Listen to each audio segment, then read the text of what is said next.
nonsense શું સમજો છો તમારી જાતને હળાવ ડાબોળિયાઓ દાબોડીને તમે નથી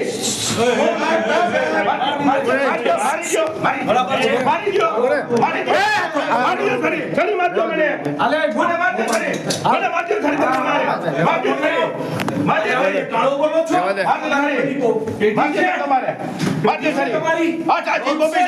પત્રકાર છરી મારવાની વાત કર જોવો તો ખરા ચાનો ન્યાય છે જોવો તો ખરા તમે છરી હાથમાં લીધી છરી અરે જોવો તો ખરા બે પૈસામાં વેચાઈ ગયો તમે હું છો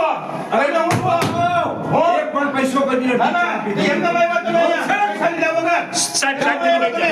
લેખી આપો મારી ચેમ્બરમાં આવતા નહીં લેખી આપો અરે ગાળો બોલો છો તમે અહીં આવીને એટલે બોલાય બધું બોલાય છરી કાઢો બોલો કાઢો છરી કાઢો નહીં કાંઈ કાઢવી નથી છરી કાઢો નહીં, હવે કાઢો છરી કાઢો